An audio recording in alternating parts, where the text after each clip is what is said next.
So the 3 brain cells I have all collectively got together and decided it would be a great idea to make a game every week until I hit 1,000 subs. I was scrolling through my Steam library having no idea what to play, even though I spent my life savings on a million different games, half of which I've never even played. But whatever, don't think about that, because this game's on sale. Anyways, I stumbled upon a game called Order 13, and looking back at it, I loved that game, and decided to try and make something similar. And that's when I came up with the idea for room service. The premise is pretty simple. You have to deliver room service in a hotel, and the more room service you deliver, the more floors you unlock.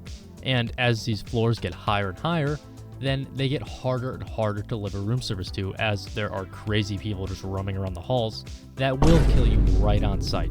So you're gonna have to make sure to avoid them while you deliver room service, otherwise you'll of course lose. For the first day, I started out making the first floor of the map. Once I got done with the first floor, it would then be really easy to copy paste that one and make other floors that I can just edit and add more stuff to be more and more run down. With the first floor being done, I threw together a player controller script along with an interaction system to get the ball rolling. The day was almost over at this point, so I added a retro look to the game using a render texture and some game dev magic, and boom! The game now looks like it came straight from the PS2. I added this because it adds an extra layer of eeriness to the game that I really like, and I also have the ability now to use assets without it looking like asset flip garbage. And I need to use assets because, you know, I'm on a time crunch, of course. I only have 1 week to make this game, so as many assets as I can use, I will be using for sure. For day 2, I started out by making the ability to grab food and place it on the tray. This tray object is going to be what the player uses to deliver food to the rooms. I use a thing called scriptable objects to manage all of the food and the food types. So if the player picks up a piece of food, it gets that food type's scriptable object. And I then get things like the name of the food, the cost, and the model that I'm using for that food item, all through the scriptable objects. With the tray, I added the ability to deliver food to rooms. Basically, the game manager calls a function that gets a random room and gives it up to 3 food items for the player to have to deliver to it. Those items are a main dish, a side dish, and a drink. The room might not need all these items, so that's why I added a screen that will now display the order and which room it needs to go to so that the player can be able to, know where to deliver the food. Day 3, I added currency. So now when you deliver food, you get the collective sum of how much money each food item costs into your balance. With this done, I also made my food system modular, so now I could add multiple types of main dishes or side dishes or drinks and have the order pick a random food item from each of these types of foods for an order.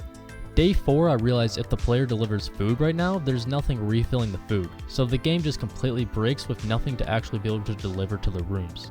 To fix this, I added a food spawning system, so every time the player either throws away a food item or delivers one, then all the food gets restocked. Day 5, I added more floors and the ability to unlock these floors so that when the player gets nice and rich from delivering room service, he can now pay to deliver room service to different floors. Why was it this way? For game reasons, of course. Now there's also a money multiplier on each floor, so, second floor you get a 2 times multiplier, third floor you get a 3 times multiplier. This is so that the player can't get all their money on just the easiest floor and then buy all the rooms and then win the game.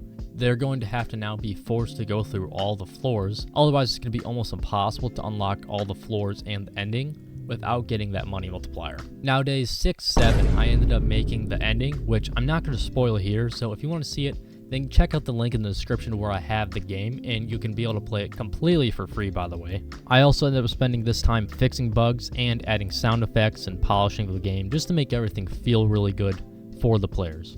If you enjoyed this video, please make sure to like and subscribe. It really helps me a ton, especially with this series. I've been working really hard on it to be able to get videos out to you guys. So if you like this type of content, just make sure to like and subscribe. We also have a Discord link in the description. And again, if you want to play the game, link down below. Have a great day, everyone.